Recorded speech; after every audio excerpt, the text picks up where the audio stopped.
The alarm chimed at 4:30 in the morning, filling Calendra's small dwelling with soft purple light. She rose from her resting platform, her crystalline exoskeleton catching the glow and scattering it across the walls like tiny stars.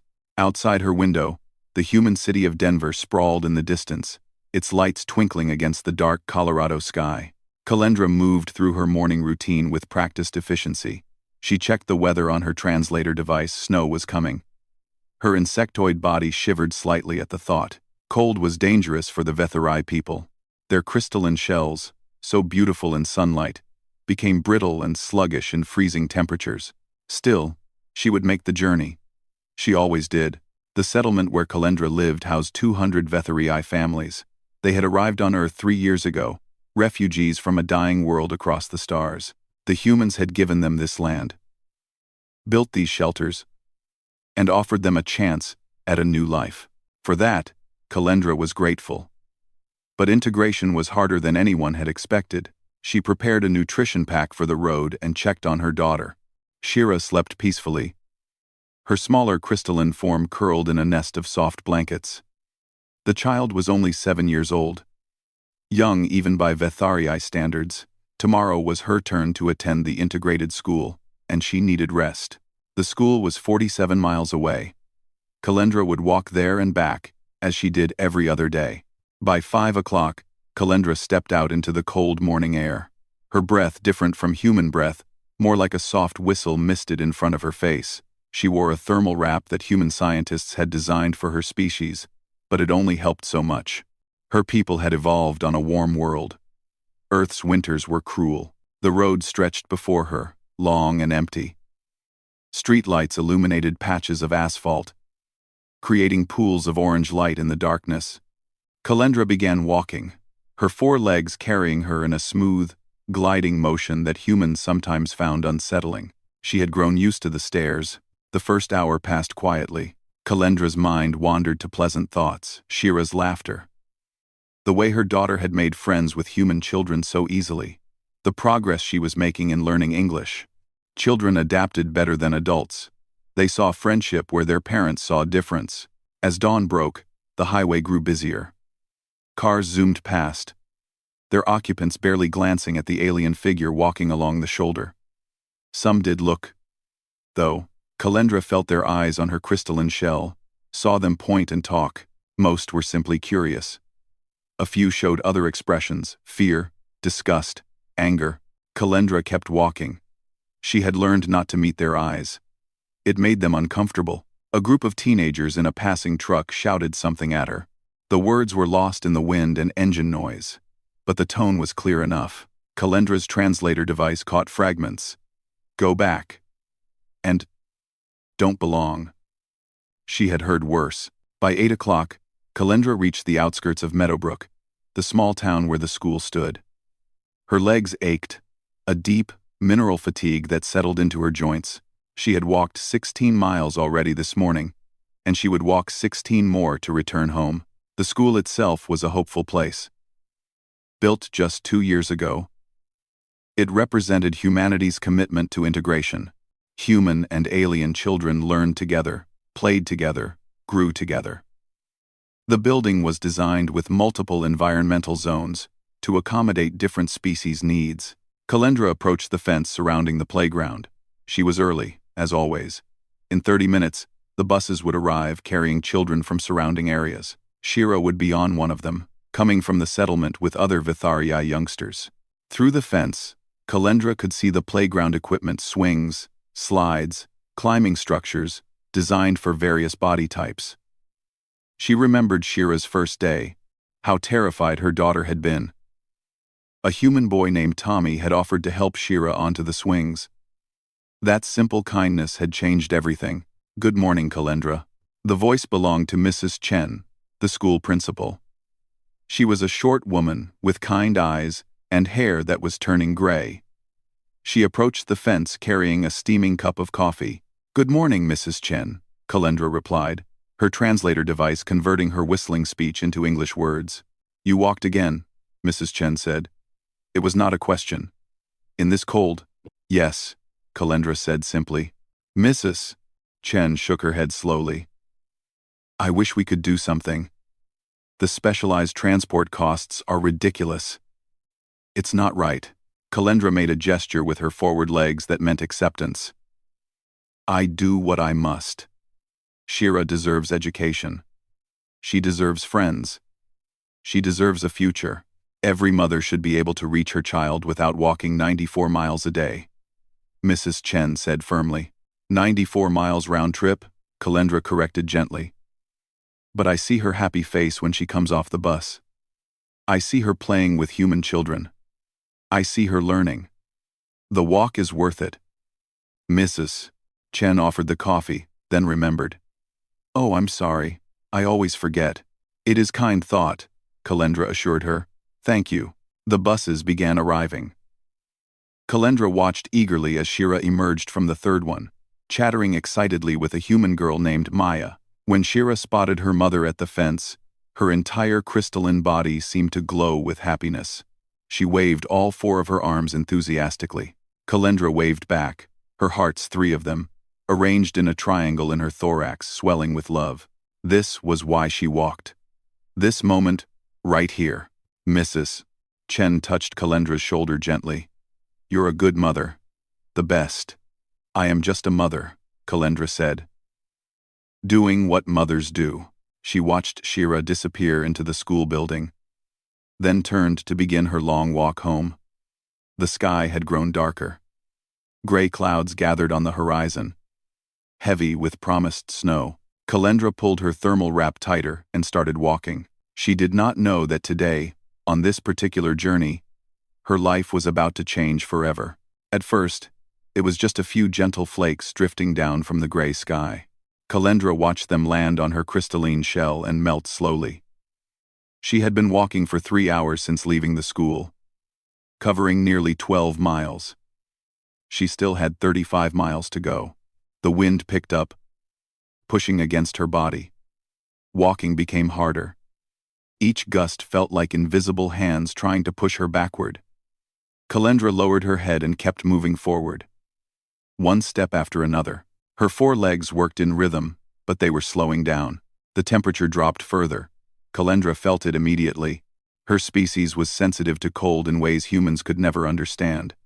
The chills seeped through her thermal wrap and into her crystalline exoskeleton. Her movements became stiff. Her joints began to ache with a deep, grinding pain. She should have checked the weather more carefully. She should have prepared better. But regret would not help her now. She needed to keep moving. Movement created warmth. Stopping meant danger. The snowfall grew heavier. Fat white flakes fell thick and fast, reducing visibility to just a few dozen yards. The highway beside her became a blur of white and gray. Cars slowed down, their headlights cutting through the storm like searching eyes. Kalendra's translator device beeped a warning. Her core temperature was dropping below safe levels. She knew what that meant. If she got too cold, her body would start shutting down. First, her movements would become sluggish. Then her legs would stop responding. Finally, her consciousness would fade. She pushed harder, trying to walk faster. But her legs would not obey.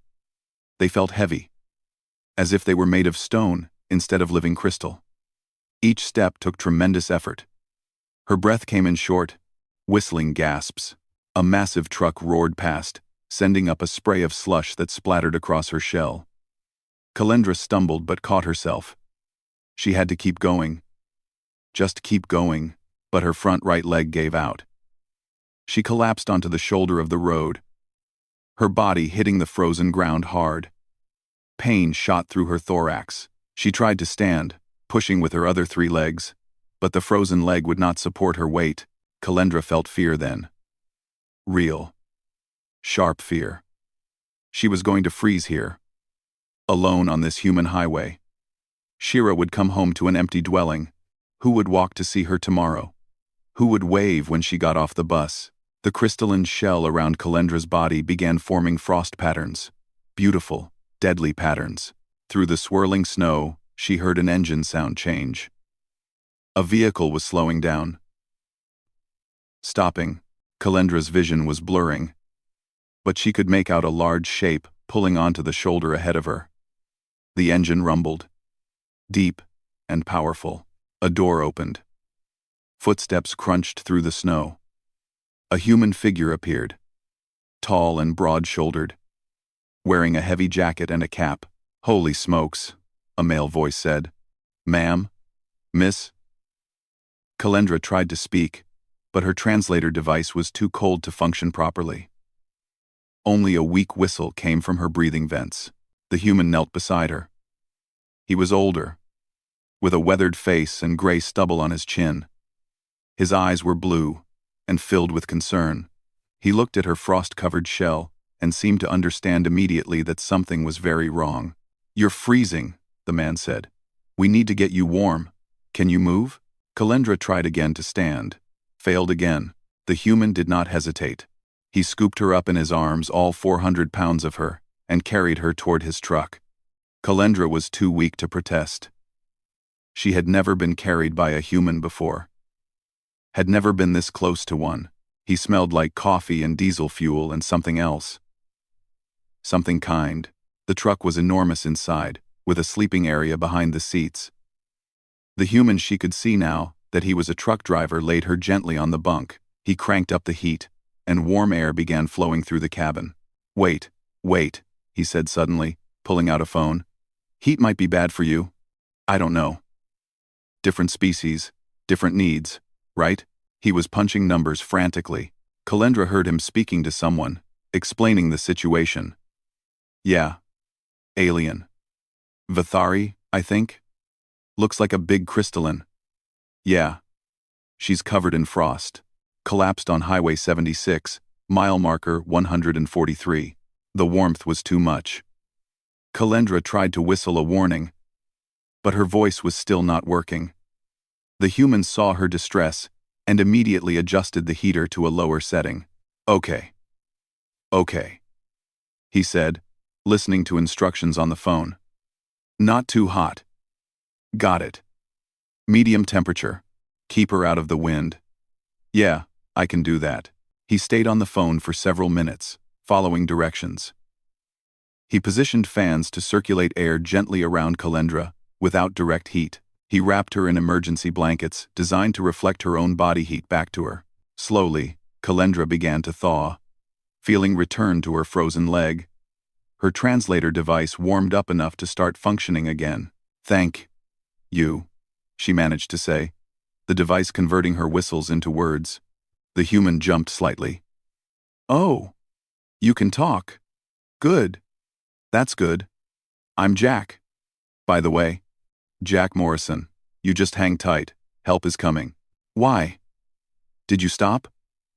Kalendra asked weakly. Jack looked surprised by the question. "Why?" "Because you needed help. Can't just leave somebody on the side of the road in a snowstorm. Doesn't matter if you're from here or from Mars or wherever." "Vethara Prime," Kalendra whispered. "My world." "Well, welcome to Colorado," Jack said with a small smile. "Sorry about the weather. It's not usually this bad in October." An ambulance arrived 15 minutes later, along with a specialized emergency vehicle for alien medical needs. A Quilnar medic, a 4-armed species with orange skin, rushed to Kalendra with proper equipment. He checked her vital signs, administered warm atmospheric compounds that her species could safely breathe, and monitored her temperature. "You saved her life," the Quilnar medic told Jack. "Another 20 minutes in that cold, and her crystalline matrix would have shattered." Jack looked uncomfortable with the praise. "Just did what anybody would do." "Not anybody," the medic said quietly. "Not everybody stops."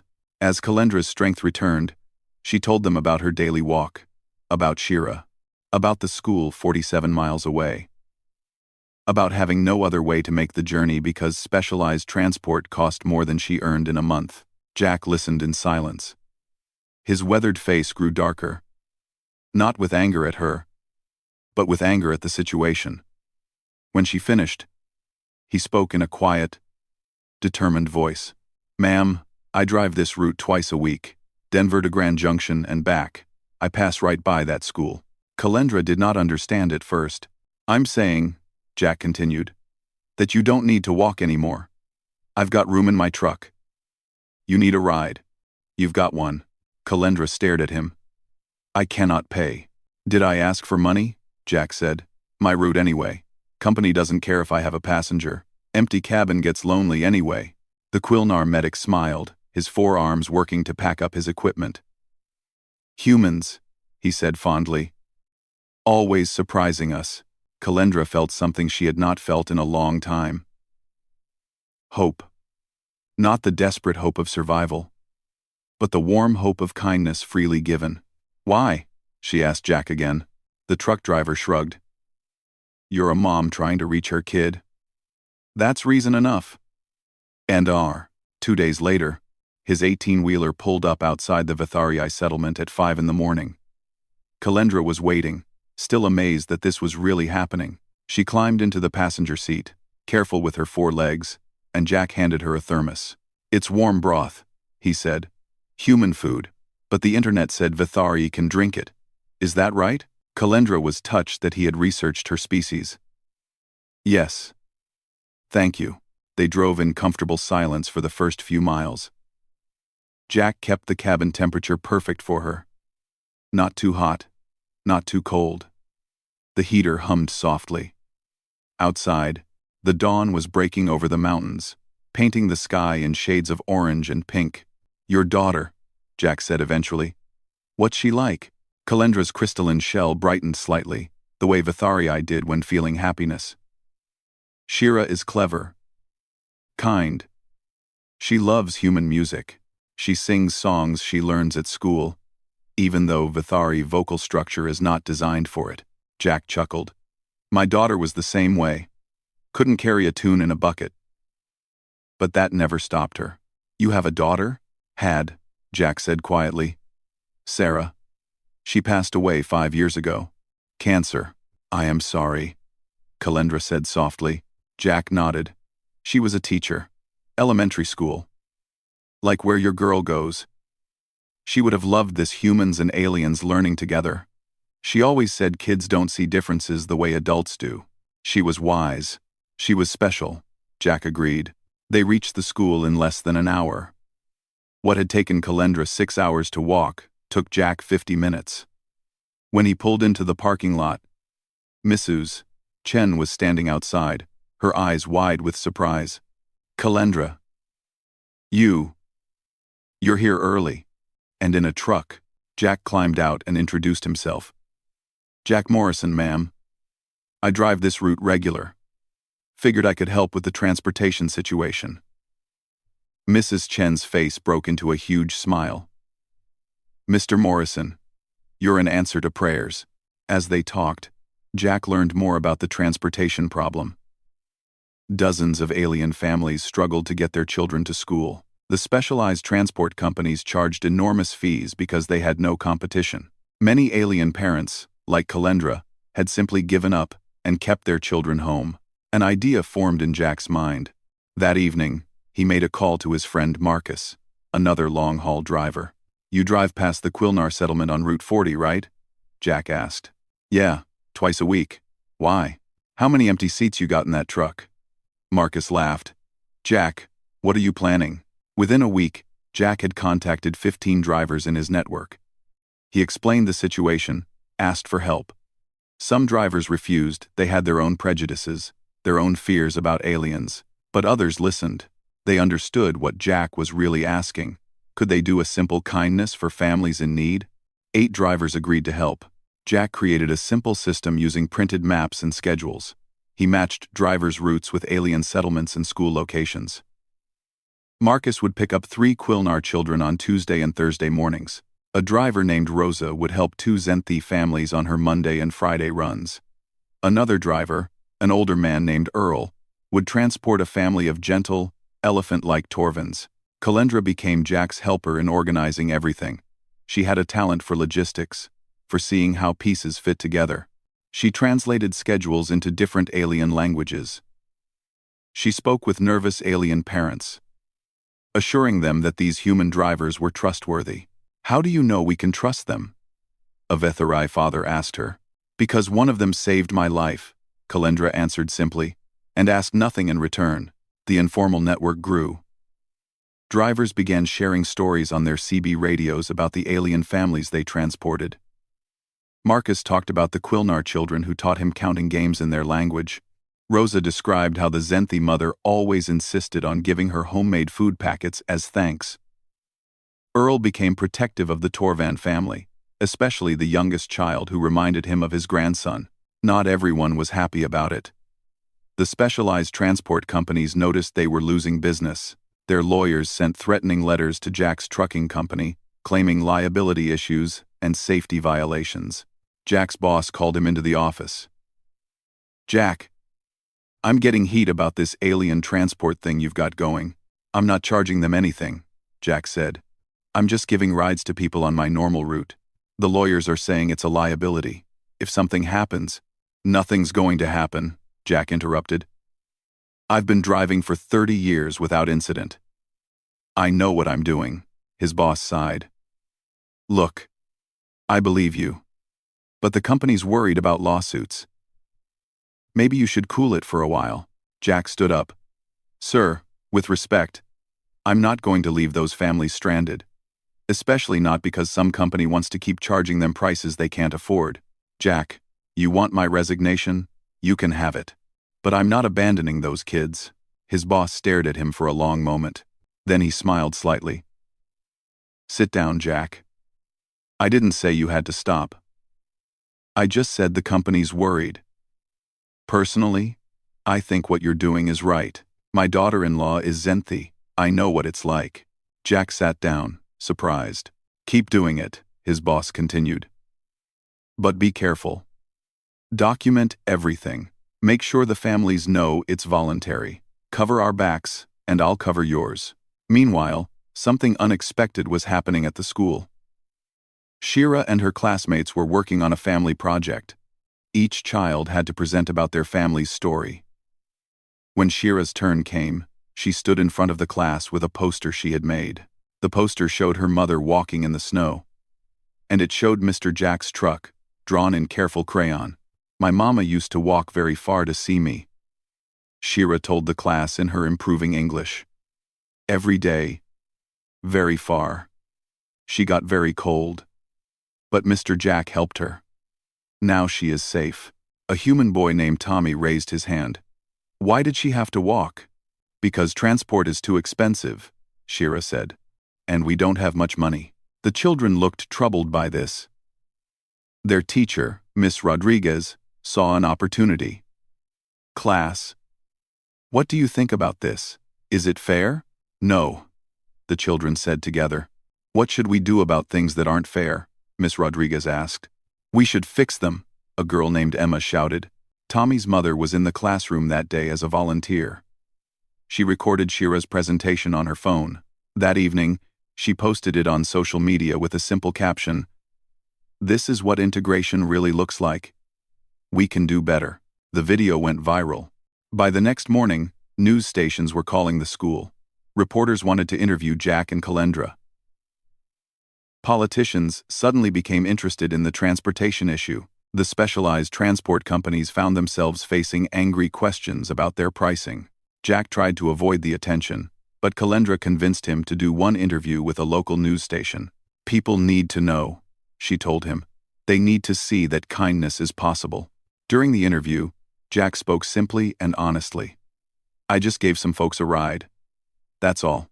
We've got this whole galaxy opening up to us. All these new neighbors. Seems to me we should treat them like neighbors. Help when we can." The interviewer asked Kalendra what Jack's help had meant to her. Kalendra's translator device caught the emotion in her whistling voice. "He showed me that Earth can be home. That humans can be family. He gave me hope." Watching from the settlement, other alien parents felt that hope too. Within 2 weeks, Jack's informal driver network had grown from 8 volunteers to 43. Truck drivers from across Colorado and neighboring states were calling, asking how they could help. Jack's phone rang constantly. His small apartment became an unofficial headquarters, with maps spread across every surface and schedules taped to the walls. Kalendra spent every free moment helping coordinate the expanding operation. She discovered she had a natural gift for organization. She created detailed spreadsheets matching drivers with families, accounting for different species' needs, school schedules, and route timing. What had started as a simple act of kindness was becoming something much larger. "We need a better system," Kalendra told Jack one evening. They sat in his living room, surrounded by papers and empty coffee cups. Well, Jack had coffee. Kalendra had her mineral broth. "I know," Jack admitted. "This is getting too big for just the two of us." The next day, a surprising ally appeared. Mrs. Chen called a meeting at the school, with representatives from multiple alien communities: Vetharii, Quilnar, Zenthi, Torvan, and 3 other species, sent parents to discuss the transportation network. A Quilnar father named Resh stood up first. "Before this network, my children missed 2 days of school every week. I work night shifts. I could not take them. Now they attend every day. Their grades are improving. They are happy." A Torvan mother named Mala spoke next, her trunk gesturing expressively. "My daughter was afraid of humans. She thought all humans would reject her because of how she looks. Then she met driver Earl. He brings her cookies. He asks about her schoolwork. She calls him Grandfather Earl now." Story after story followed. Each family shared how the driver network had changed their lives, not just the transportation, but the relationships being formed. Humans and aliens talking during drives, sharing stories, learning about each other's worlds. Jack sat in the back, uncomfortable with the attention. But Kalendra pulled him forward when it was time to speak. "I don't have much to say," Jack began awkwardly. "This whole thing started because I saw somebody who needed help. Then I realized a lot of people needed help. The drivers who joined up. They're the real heroes. They're out there every day, making this work." An elderly human woman in the audience raised her hand. "I'm not a truck driver, but I want to help. What can I do?" That question opened the floodgates. Community members began volunteering in different ways. A retired engineer offered to design better schedules using computer software. A group of human students from the local high school created translated information packets for alien families. A church donated space for weekly coordination meetings.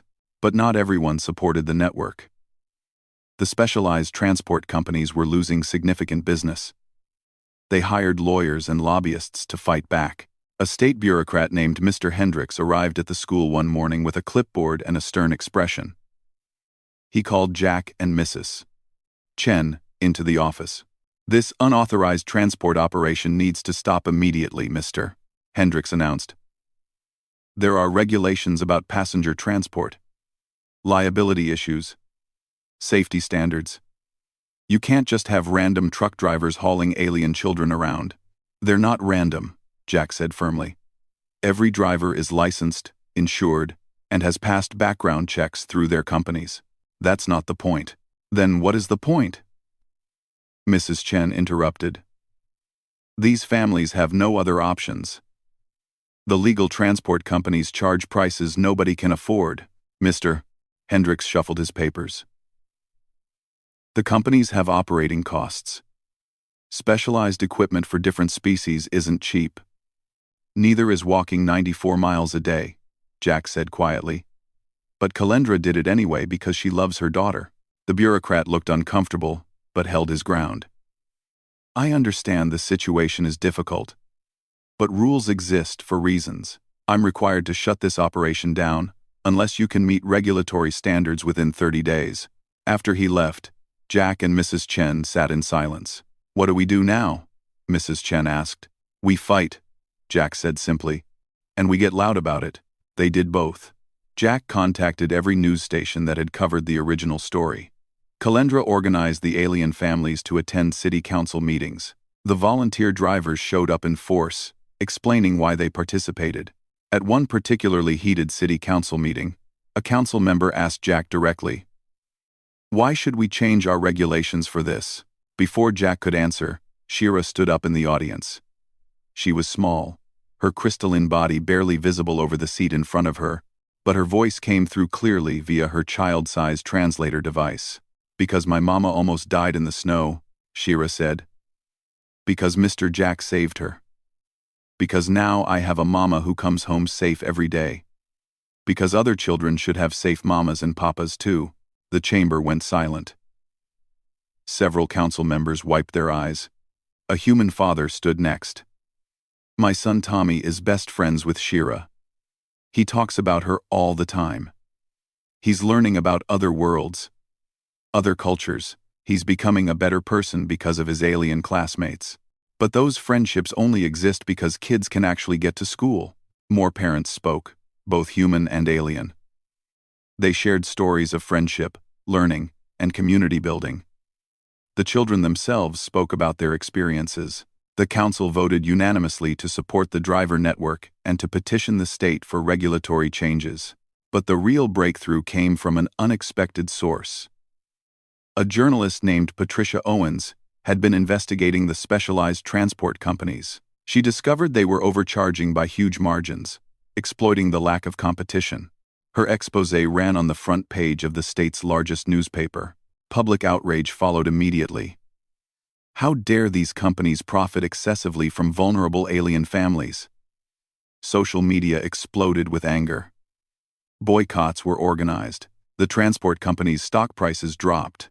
Within days, state legislators announced emergency hearings on transportation equity for alien residents.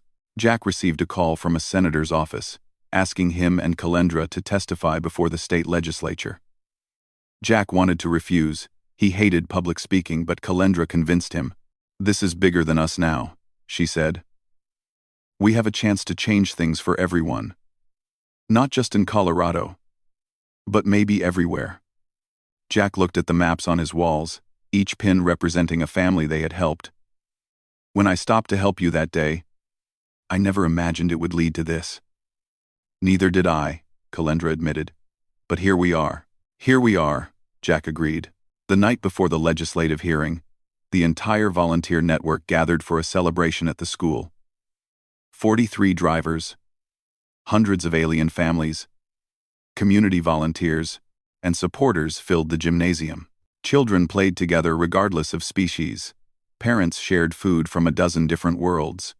Drivers swapped stories and compared notes. Jack stood with Kalendra, watching it all. You did this, Kalendra said softly. We did this, Jack corrected. All of us together. A Quilnar child ran past, chasing Tommy and Shira in some kind of tag game. They were laughing. The universal sound of happy children. Earl, the elderly driver, appeared beside them. Jack, you ready for tomorrow? Ready as I'll ever be, Jack said. Good. Because those politicians need to hear the truth. And the truth is simple: helping folks is just the right thing to do. Kalendra's crystalline shell chimed softly in agreement. Tomorrow, they would fight for change. Tonight, they celebrated what they had already built. A community where species didn't matter. Where kindness bridged the gap between worlds. Where a truck driver and an alien mother had proven that friendship had no boundaries. The state capitol building looked enormous and intimidating. Kalendra stood at the bottom of the marble steps, her 4 legs trembling slightly. Not from cold this time, but from nervousness. Behind her, Jack placed a reassuring hand on her crystalline shoulder. You've got this, he said quietly. Just tell them your story. That's all they need to hear. Inside, the legislative chamber was filled with people. Senators sat in curved rows, facing a small table with microphones. News cameras lined the back wall. Kalendra recognized faces from the driver network, alien families who had traveled hours to be here, and community supporters wearing blue ribbons that read, Transportation Equity Now. Senator Patricia Williams called the hearing to order. She was a middle-aged woman with sharp eyes and a reputation for getting things done. We're here today to discuss Senate Bill 247, which would establish subsidized transportation for alien residents and regulate pricing in the specialized transport industry. Our first witness is Kalendra, a Vitharii mother from the Denver settlement. Kalendra approached the microphone. Her translator device amplified her whistling voice into clear English. She had practiced what to say. But now, facing all these important humans, her prepared speech seemed to vanish from her mind. Instead, she spoke from her heart. Honorable Senators, thank you for listening to me. My name is Kalendra. I came to Earth 3 years ago with my daughter Shira. We came because our world was dying. We came hoping for a new beginning. Earth gave us shelter. gave us safety. But integration has been difficult. Simple things that humans take for granted, like getting to school, became impossible challenges for us. The specialized transport companies wanted to charge me $300 each week. I earn $400 each month working at the settlement recycling center. So, I walked 47 miles to my daughter's school, 47 miles back home, every other day, in all weather. I did this because I love my daughter, because education is her future, because I wanted her to have friends, to learn, to belong. One day, I nearly died in a snowstorm. A human truck driver named Jack Morrison stopped and saved my life. He did not know me. I could not pay him. But he helped anyway. Then he did something more. He organized other drivers to help other families like mine. This network of drivers has transported over 200 alien children to school this semester. But more than transportation, they have given us something precious: proof that humans and aliens can be family, can care for each other, can build something beautiful together. I ask you today to make this help permanent. To create systems where no mother has to choose between her child's education and her safety. To ensure that all families, human or alien, can access basic services. To make Earth truly a home for all who live here. Kalendra's voice caught with emotion. Every parent deserves to safely reach their child. That should not be too much to ask. The chamber was silent when she finished. Senator Williams nodded slowly. Thank you, Kalendra. That was powerful testimony. Jack was called next. He looked uncomfortable in his best shirt and tie, tugging at his collar as he sat down. But when he spoke, his voice was steady and strong. Senators, I'm just a truck driver.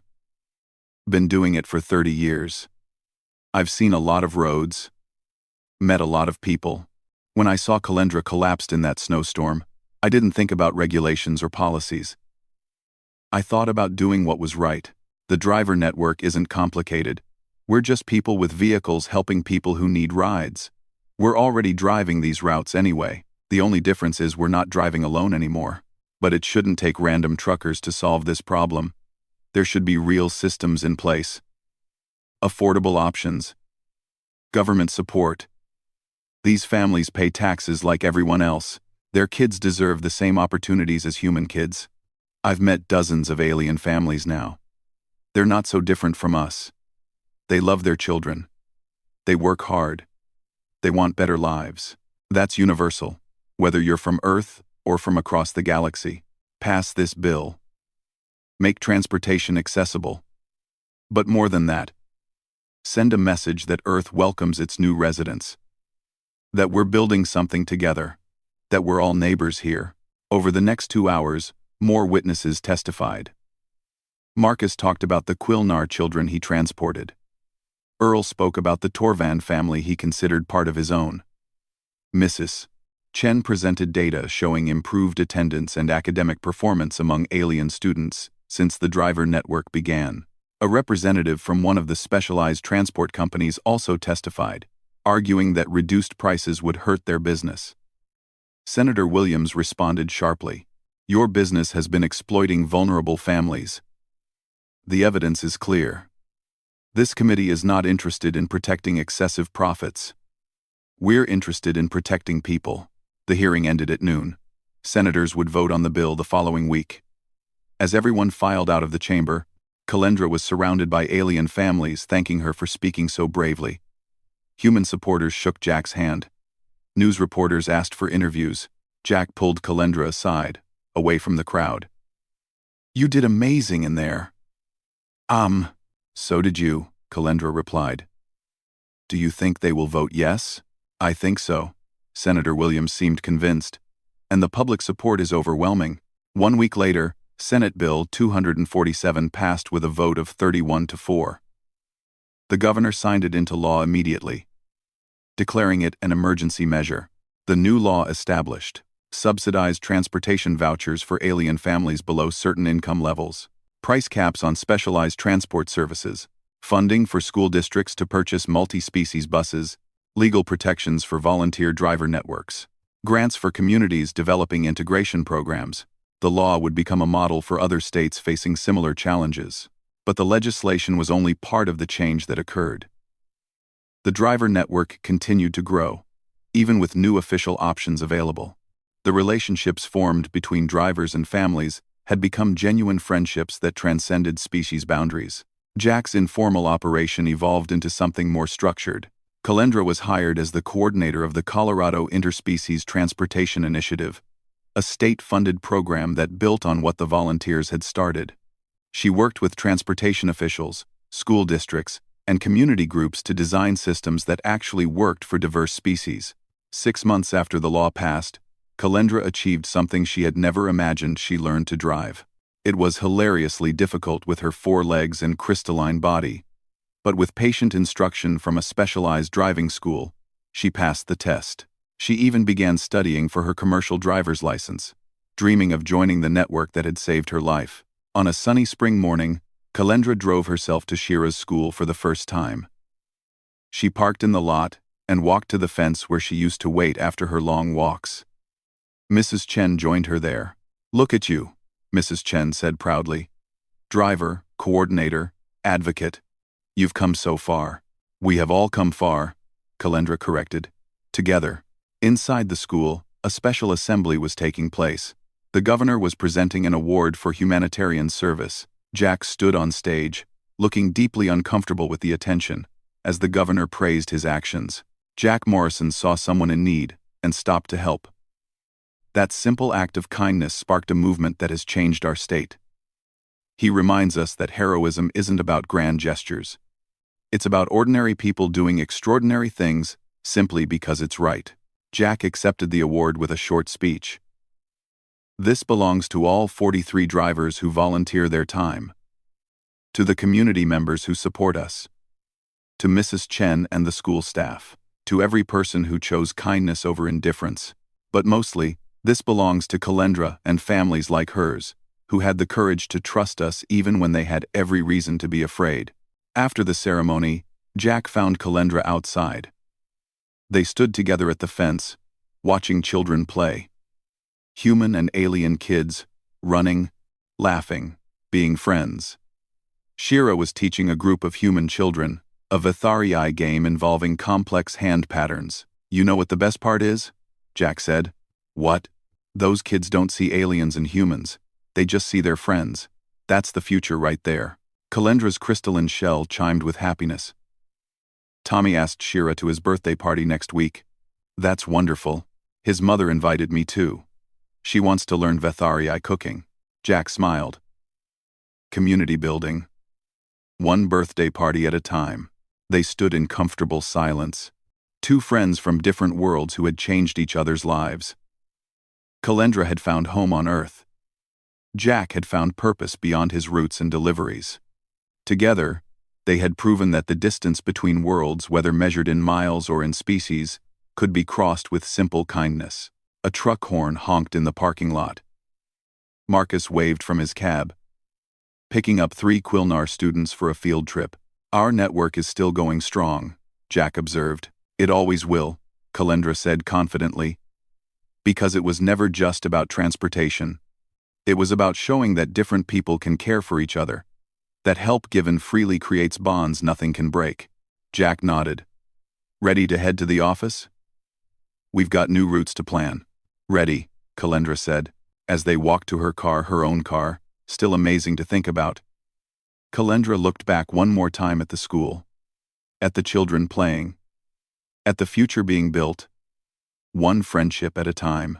She had walked miles through snow and cold to reach her daughter. But she had found so much more than she ever expected. She had found community, purpose, family. She had found home. And it had all started because one truck driver decided to stop and help a stranger who needed it.